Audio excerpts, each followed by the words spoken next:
E ngā muka tāngata korangi tāmiro tia nei e tā tātou kaupapa huia kai manoa. Nau mai ki te whakāturanga o Whakamaori. Our award-winning Te Reo Māori podcast, Whakamaori, is back. Led by host Kimo Houltham and Dr. Anaha Hiini. Join Te Reo Māori experts Leon Blake, Hana Mereraiha and Kristen Ross in a journey of translating English content into Māori. Immerse yourself in learning, wānanga, discussion and the joy of Te Reo Māori with our crew. Here's Whakamaori with our host, Kimo Houltham. Ka re kori rungo mai nei koutou i te huro. Ahorere ke te hanga o te hōtaka nei i te mea kei wainganu i tātou i te marea. Kei te pēhea koutou i te pō nei, e ora ana? Tēnā koutou, tēnā rau atu koutou. Hoi anō, ko te whakāturanga nei o Whakamaori. He whakāturanga e āta wete, e āta wānanga i tātou i etahi o ngā tuhinga tawhito, tuhinga hou, ngā waiata, ngā kiriata, ngā āhuatanga katoa. Koia te take kua tau mai te tokorua nei, he mātanga reo, neha? Nō reira, kia tahuri atu tātou ki ngā mātanga nei.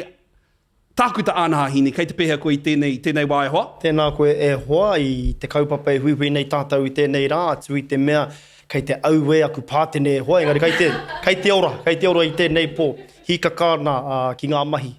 Tēnā koe e hoa. Ki te tuahine, Kristen, kei te pēhea? Ai, ka nui te ora. Kamutu e tau ana ngā piro, e hariko ana kua tai mai te iwi, te whānau, huro. Ko te wiki o te reo Māori, kātahi nā te wiki mo tātou e hoa mā, i runga i te mea he wā, e wātea i tātou te whakatairanga i tō tātou reo, ki ngā kokonga katoa, te motukarongo i ngā Pākeha, i ngā hainamana, te whenua katoa e kōrero Māori ana, he haranga tu āhuatanga pairawa kia kōrua i pāna ki tēnei wā o te tau. Ko te pānga ki au ka aro mai te motu katoa ki tō tātou reo. Tātou te iwi reo Māori, ka kōrero Māori, aonoa, pōnoa. Nō reira, ko tēnei wiki ki au nei, he wiki i tēnei e whakanui ai i tō tātou reo, kia rata mai, kia aro mai, ko te iwi whānui tonu o te motu. Ki au ake nei e hoa, e hari te mea mā tēnei wiki o te reo Māori, e whakatairanga hia ai, e au te reo Māori. Rā mai ko te reo Māori, te karawhiu i roto i taku whare. Mā te aha i tā tātou whakanui tēnei wiki ko tahi noiho nei, engari me whakanui te reo kātika i ia rā o te tau kia hau nei. Hewa noa, e mihi tonu ana i ngā kaupapa huhua kua whakatūngia. Hei whakatairanga mā tātou i tō tātou reo Māori, engari me mihi tonu tēnei kaupapa kātika. Kia ora. Ka pai, well, nui tōni ngā kaupapa kai a tātou i te pōnei, nō reira. Me uki ngā mahi, neha? Ok, e te whānau, kia koutou i wahora, kia koutou e whakarongo mai ana anō hoki. Ko te whakamaori o te hōtaka nei, ko ngā 10 Commandments, neha? Kia kōrua, i pēhea te whakamaori o ngā rerenga nei. Me pono te kōrua ua ki au i te mea kāreo i te tino mōhio ki tēnei taha o te whakapono. Ai, ahau hoki, e harahau i te wahine whai i te whakapono ko ngā tua Māori tāku e whai nei. Hoi anō ko te uauatanga o tēnei whakamaori, ko te reo Pākeha. Kārau i mārama ki te reo Pākeha. Ka mate au ki te tuku i ngā kōrero kia ChatGPT. Uncle, awhina mai, ate tikanga o enei kōrero. Ai. Pēnei taku tuahine nei, kua hau te he kaha. Whakapono ana ki aku atua Māori. Hewa no, e hara i te mea kāre no e nei kia kitea e au i ngā tau. Ka mutu pēnei i te hiatu whakamāoritanga, kua tutuki i ngā tau mea te ruku ki te hōhunutanga e māra mai ahau ki ia kupuki, ia rere ngā kōrero, ki te horopaki, te tūmanako e tika ai aku whakamāoritanga. Tika. Kia mohe mai koutou i te mea kāre kore ka mārama mai koutou ki tāku e kōrero nei. Engari, te tangata i tuhi tēnei taha Pākeha, kāri te mōhio ki te whakamahi i te irakati, neha. Nui ngā piko, kare kau he irakati, kare kau he kōwai, anō nei ko tahi te rerenga kōrero. Hoi anō, kori te mai? Nei rā te wāhanga tuatahi e hoa mā. Kia ngāwari te whiu tao mai, neha? Whakarite a tō reo atua. Anaha, mai pia te taha Pākeha e pānui, neha? Ka pai. The 10 Commandments are eternal gospel principles that are necessary for our exaltation. The Lord revealed them to Moses in ancient times. Ka pai. Kristen. Ko ngā whakahau tekau, ko ngā tikanga whakaora mautonu a te rongopai e hira ai tō tātou ao. Ka whākina e nei whakahau e te atua kia mohi i neherā. Kia pono, kite anau i a korua whakamaorihanga, he roa no atu i tēnā i aku, ana i etahi o ngā rerenga Pākehā nei, ka whakaroa hau, kai te tōwai, i te kōrero, no reira ka whakarāpopoto au ki te rerenga tikanga, rerenga kotahi. I te mea, i te reo Pākehā e tōwai ana, te kaituhi, te kōrero, e rua e toru rerenga mo te rerenga kotahi. Ka mutu kai te mōhio ki tātou katoa, i etehi tāima i nā te roa o te rerenga Pākehā, ngari i nā te poto, te whakamaoritanga, i tehi tāima ka huri, no reira. E hara i te mea, i etehi wā me whakamaori a kupu, i etehi atu wā me whai ke tātou i te wairua. Ne, e hara i te mea kei te takahi tātou i te mana o te whakamaori i tēnā, o te rerenga kōrero rāna i te kōwai? Kei te āhua pia o te horopaki, engari i tēnei whakamaoritanga Kristen karekau. Ai, e rongo tonu ane i ia kōrero, ne? Ko ngā kōrero matua ka mautonu i te whakamaoritanga. Ka mutu, karekau, ku pātai ki a koe sis. Aho! A koe? Ai, okay. Kimo? Me pānua no i te taha Pākehā, neha? Anaha? The 10 Commandments are eternal gospel principles that are necessary for our exaltation. The Lord revealed them to Moses in ancient times. Ko ngā whakahau te kau, he mātāpono rongo pai mutunga kore, e mate ana kia hau mai te kairangi, i hura kia Moses i ngā wā o nā mata. E māramana? Māramana au ki tērā. Ai? Karekau te ehia miriona tāngata e mātakitaki mai ana i konei nā i te kite i ngā tuhinga, engari kei te kitea hau i te tehi tohu pāta i te taha o tō. Nā u tonu e... I runga i taku whakaro, e harapea tēnei te kupu e tikāna. Ako taua kupu ko te kairangi mo te exaltation. Kari kore māramana koutou i te makaru i te moia, te exaltation. Engari, tēnā koa, anaha, whakamārama mai, hea te tika o tēnei kupu. Te exaltation, o e rua ngā whakamāramatanga o te exaltation ne. Anei, e ai kia kūkara, a feeling or state of extreme happiness, tērā.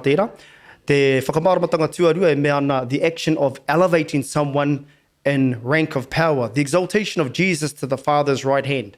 So te ahua nei ko te mea tuarua te mea i tikāna, neha? Kene pea. Ko ngā mea e rua pea. No reira ko tāku, ko ngā whakahau te kau, he mātāpono rongo pai mutunga kore e mate ana kia hau mai te kairangi. Necessary for our exaltation.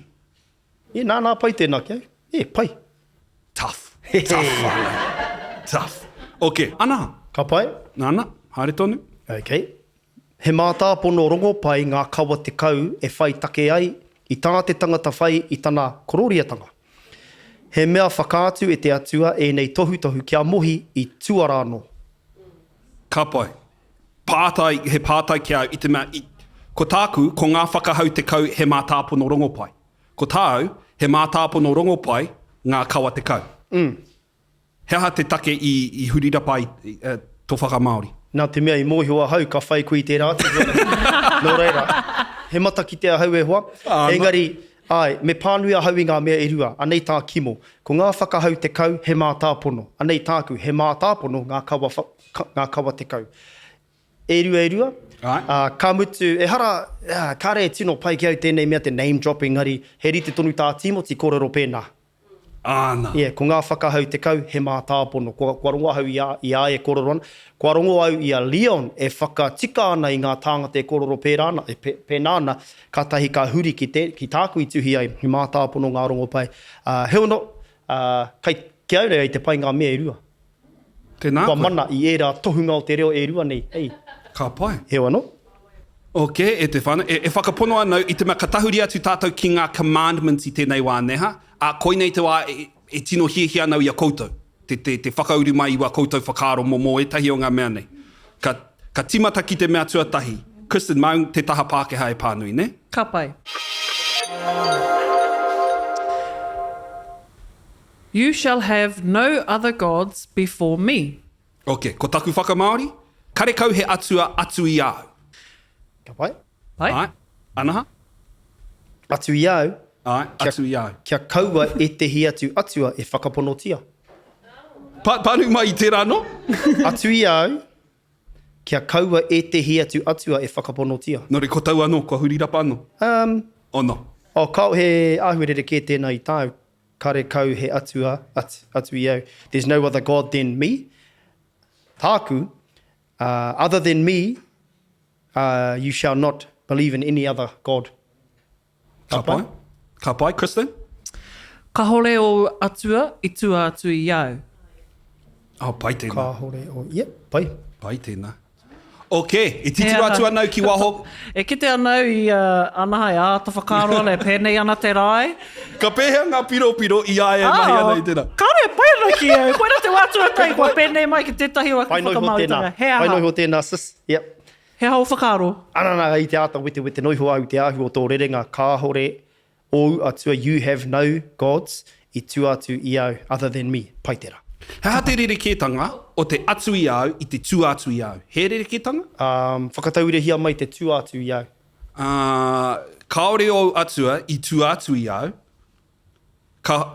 Beyond me. There are no gods beyond me. I tua. Ei. So ka hamehe mea kaore o atua, atu i au. Other than me. Ooh, okay. Ko te take, i whakaro au ki te atu i au, e rangi he nui te... heri te tonu te tangi o tērā ki te atua, na kā raru te arero i a koe kōrero ana, koe ia noa te take i whiriwhiri au i tū atu, he māma ke, te rere o te reo. Ia.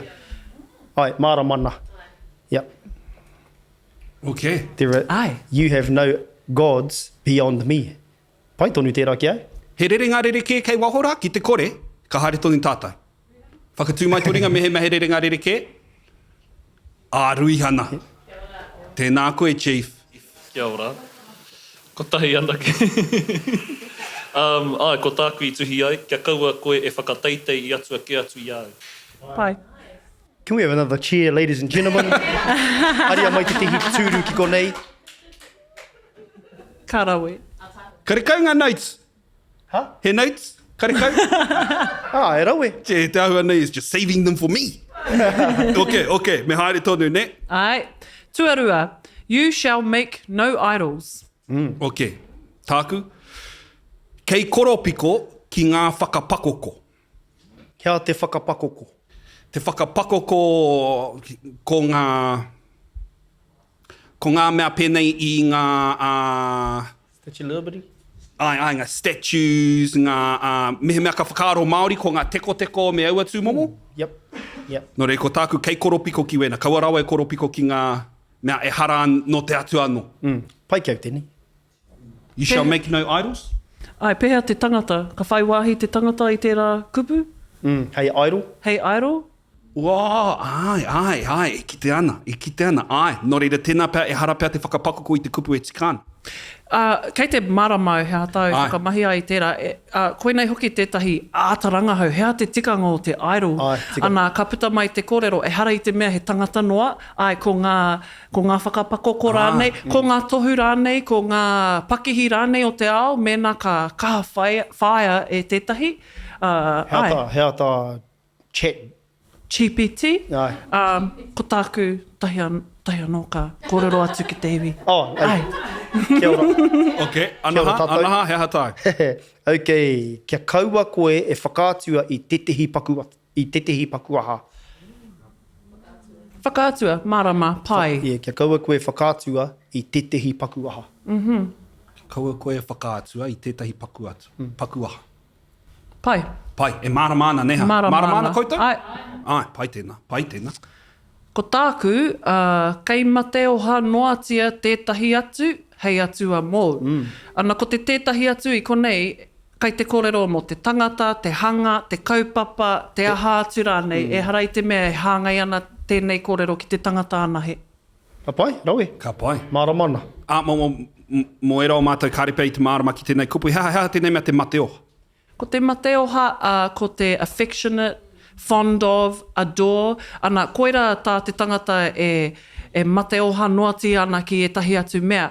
They're in complete adoration of something else. Ana koia i whakamahi ai te mateoha. Kupu hou tēnei ki au. Okay. Ko karangahia taku taringa ki ae tētahi, kei whakateitei atu i āhau te atua. I rungo koutou i tērā nau. Hea tau, kōrero mai e hoa. Kōrero mai hea tau, kei whakateitei. I tētahi atu i au. Kei whakateitei I tētahi atu i au. Ka pai. Hea whakara mo tērā rārangi ana. Nā, pai noiho, pai. Pai noiho. Engari, kia kaha ki tō whakarongo. Ka pai. Hey man, nothing from the cheap seats, please. E hoa? Ana. He mea rere ki kei waho atura? No. Haere tonu. Nama toru, Kristen. Tua toru. You shall not take the name of the Lord your God in vain. Okay. Kei whakapara hako I te ingoa o te atua. Mā noiho tēnā mai. Ai. Engari ka tutuki ngā āhuatanga katoa te rerenga kōrua, ki wā kōrua whakaro? Ai.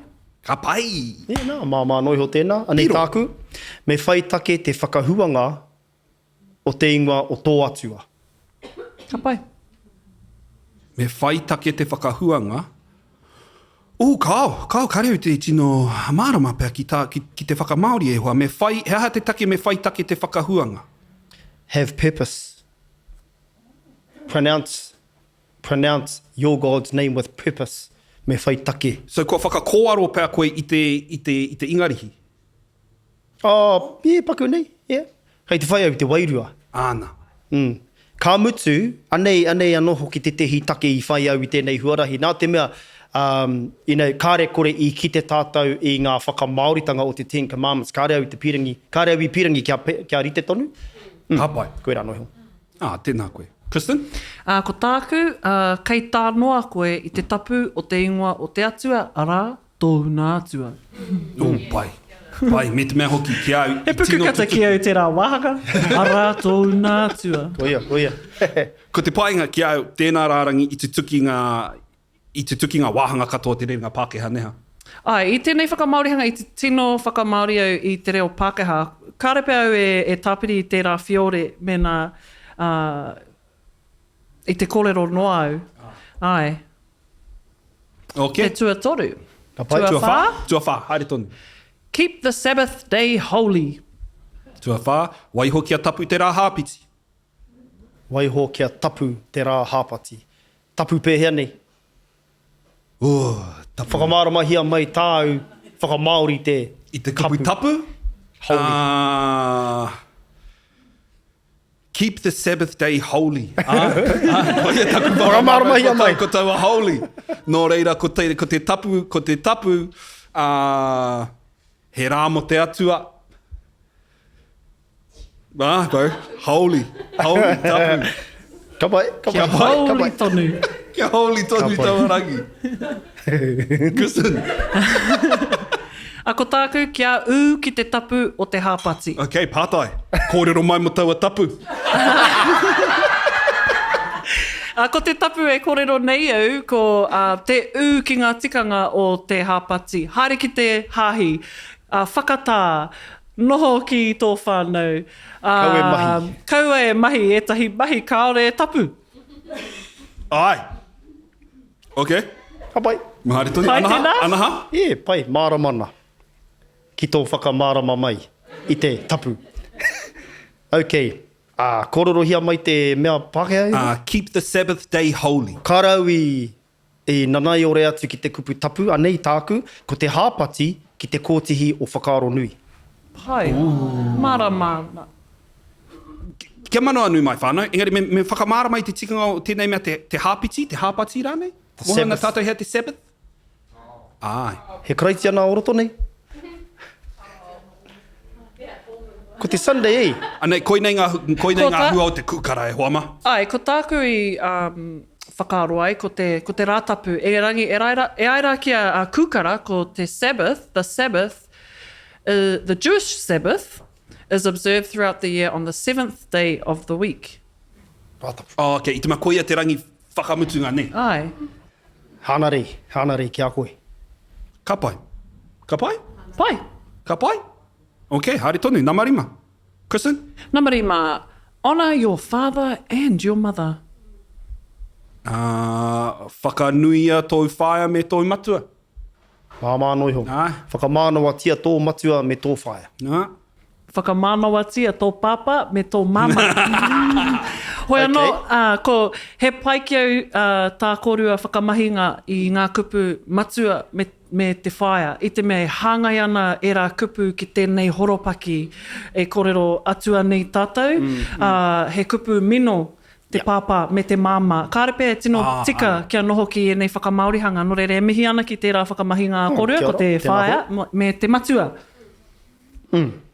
Kia au nei ra ngā mea ngāwari e hārea ki nei e hoama. Nō reira, nama ono, Kristen? You shall not murder. Kei kohuru tangata. Pai tōni te whakamahi o te kei, kia pēnā noho? Kei kohuru tangata. Ai. Ai, ne? Ne? Kia whakaroa, ai. Ka pai. Te rerekētanga o te shall not me te do not. Shall not, do not. Do not he tohu tohu. Ka? Shall not. Tērā pēr! Tērā pēr, okay. O whakamaroa Kei mai kia kohuru koe, hea te kei- rerekētanga o te shall not me te do not. You shall not murder. Yeah. Kia tau. Oh, anei tāku. Kia kaua e kōhuru tangata. Kia kaua. Kaua e don't do something. Kia kaua e you should not do something. You shall not. Ko tāku e whakamahi ana au i te kei. Kei kōhuru koe. Okay. Yep. Okay, pai. Me. E whakai ana koe? Well, koe rā noiho te rerekētanga o te don't murder and You shall thou, not. Yeah, thou shall not Thou murder. shall not. E whakaroa nau, he pai ake pēr tāna i te mea, i tāpiri kupu māua. I tāpiri kupu hau, kei kōhuru tangata. Karekau he tangata i roto i te you shall not murder. Yeah. Ko tāu, kei Don't kōhuru kill. koe. I Nice say, and precise. Yeah, ne? so kei kōhuru tangata, Kei don't kill people. Yeah. Kei kōhuru koe, don't kill you, pia. Don't kill you. Don't kill you. Or you Ai, don't. ki te ema, ia. Kei kōhuru kaua. Yeah. So pai ake pēr te kia kaua e kōhuru. Kia kaua e kōhuru. Yeah. Hea tēnā. Yeah. You shouldn't kill. Ko ia pēr te mea pai. Well, you shouldn't murder, eh? Yeah. Damn, I need to Ai, change me panu. damn. Ia te toingo aku mea i nāne. Okay, nama whitu. You shall not commit adultery. Kei mo e pūremu. Ka pai. Kia kaua e pūremu. Kei taukohi koe. Taukohi. Ko te taukohi, ko te he kupu anō mo te pūremu, e rua. Pai tēnā. Ka reo i te mōhio ki te tehi atu kupu atu i te pūremu, nō reira tēnā koe i tēnā kupu sis. Taukohi. Taukohi. Tōu kohi. Taukohi. Ah, taukohi. Taukohi. Taukohi. Pēhea koutou kei wa he. Tōu kohi. Ko te kohi tau. Kei te kohi tau e hoama. Ka He pai. ringa kōrero anō tā tētahi kei wahora? I runga anō i tā tātou, kātahi anō ka kōrero mo te kei kia kaua. E pai ana te whakatakoto ranga nei? Yeah, pai noiho. Kei kaua e rua. Pehe te kei tara koe. Kaua... kaua e kororo koe. Kei kororo koe. Kaua koe kororo. Ākene pēra i te pai tonu tērā. Ākene pēra. Kāreu e tino, kua hau noiho tēnei, kāre e tino whakamahi ana i te kei. He kaua kia hau. Nō reira, mea taranga hau pēra hau i ngā whakamahinga, me te whakatakotoranga o tērā whakamahinga o te kei. Ai. Yeah. Tātou pēr, i te mea, ko te kāre hoki au e ka whakamahi i te kei, i au e kōrero no ana, i ara, e rangi, ko te pai o tēnei whakamahinga, i tēnei whakamauritanga, ko te poto. Nā ka toru noi ho ngā kupu i taku rerenga, e mana, e he ana, te whakatakotoranga. Ai, Ka pai. tu waru, Ai. hea hara nei. No, ai, haere tonu, tuawaru. You shall not steal. Kei whānako. Ka pai, kia kau e tāhai. Ai, Kei tā hai koe. ai, ori te wene nani. Māma noiho. Nā maiwa.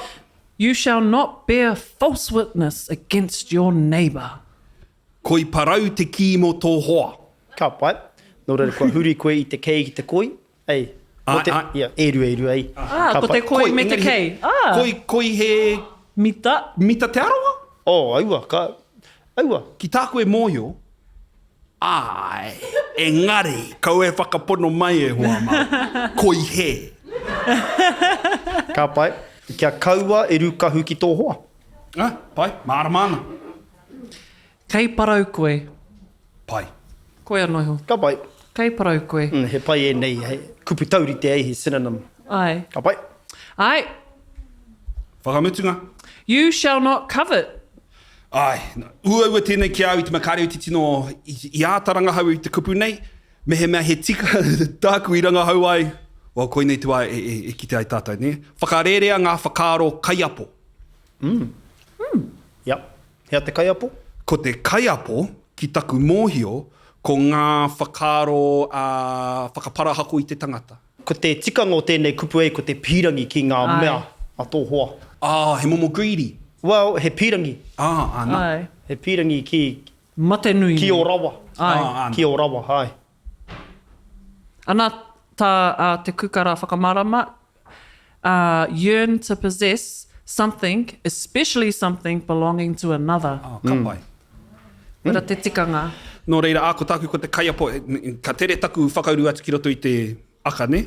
Kaiapo, to convey, to monopolize.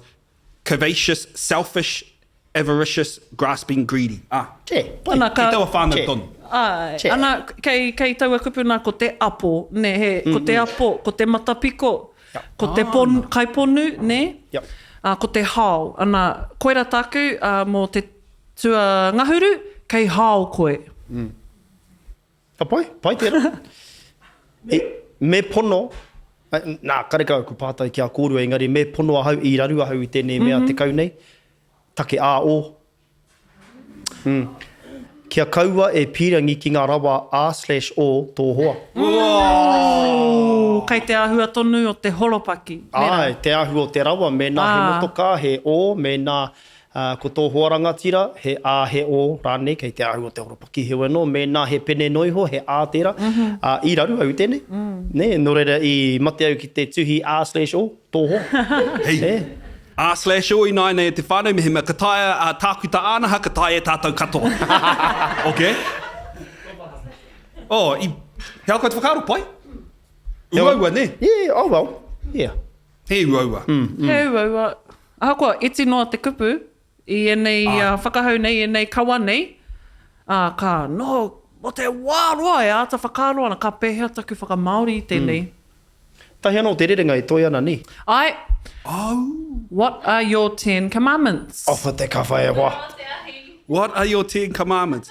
He aha o whakahau te kau. Koe a tāku, he aha o whakahau te kau. Whakamarama mai o kawa te kau. Pai tēnā. Pai tēnā. He aha, what is? He hara wēnei mea iaku hoa, kua tino. Tiro mātuti mai nei a ruihana. He anō, ki au nei, a nei tāku whakamārama mai o kawa te kau. Tērā te tehi atu i whakaarohia rā e au, ko e hea o kawa te kau. Which are your 10 commandments? I te nuinga o te wā ki au nei, a tātou whakaputa nei i te what, kei te arahina tātou i te what Pākehā nei. You know, what's the time? He aha te wā, well, time is a system that allows us to... Koe tēnā. Kei kata i ka puta te whakamāramatanga. Ne. So, kua tino raru tātou i ngā what, ngā rere ngā what. I etehi wā, ko te hea me te e hea. Hey, what's the correct... well, you know, what's the correct word? Ko te hea. Hey, which is the correct word? Ki au nei, Ka pai? Ko, you know, which are the, you know, what are the correct words? Ko e hea ngā kupu tika. So, i etehi wā me tahuri ke tātou ki te which. Ai. Yeah, so which are yours? Ko e hea o kawa te kau. Engari, i tuhi ke ahau te whakamārama mai. Explain your 10 commandments. E rangi ki au, ka rongo au i tāu, ka tino marama hau, ana ka kitau i te Māoritanga o tērā whakamaori, Māori ake nei, ana ka marama au ki tēnei kōrero au. So hea tērā whakamārama hia mai o kawa te kau. Yeah, e rua ke aku. Ko Kapa. e hea o kawa te kau. Which are your 10 commandments? Mēnā ai rānei he commandments au. Ei, he ono?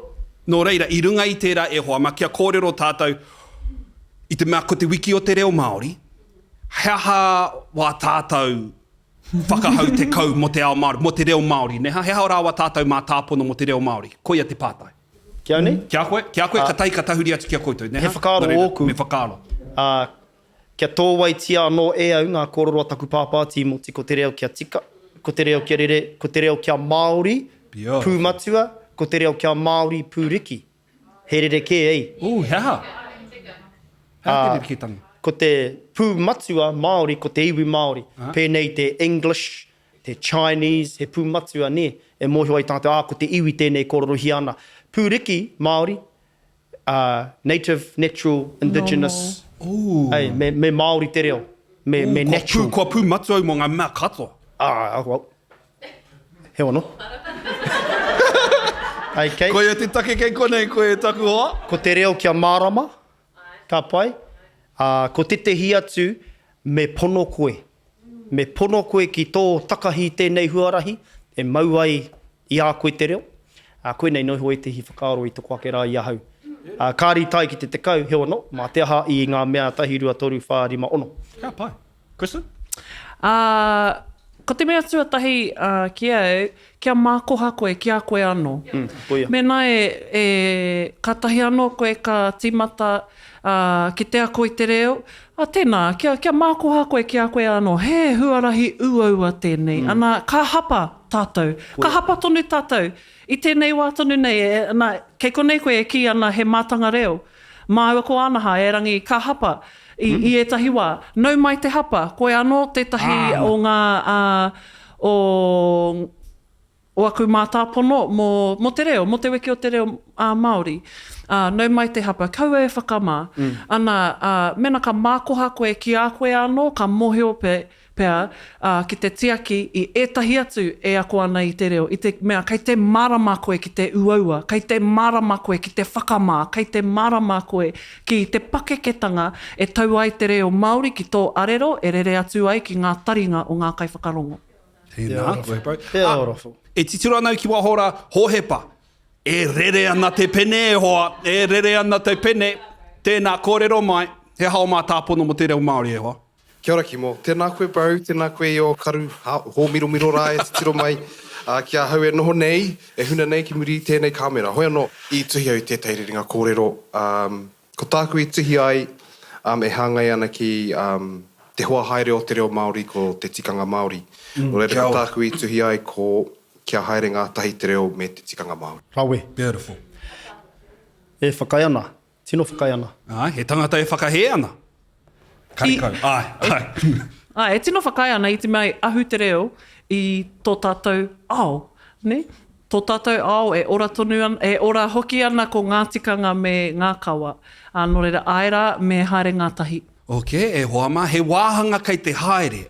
Ko taua wāhanga. He wāhanga e ki ana ko Urban Dictionary. Ko inei tētahi wāhanga me pono te kōrero he uaua kia. I te mura o te ahi, ka tikina e tātou tētahi kupu he rerenga kōrero rānei no te Urban Dictionary, ne? Ko ngā kōrero o te wā. Ko tā tātou he whakamāori i aua kupu i aua rerenga kōrero. Ka pai? Ok. Ko te rerenga kōrero, ko te kupu rānei o te rangi nei, ko te Riz. Another word for spitting game. How good you are with pulling and sustaining actually comes from the word charisma. Nā, he tangohanga o te kupu charisma. Kare tonu au te mārama, hea, kare kupu te riz. He tauira tā tētai, ke te mohe o tētai. Ko te swag. Ko te swag. You got game. Ok, e hoa mā, kia kaha tātou ki te whakamaori tēnei rerenga kōrero.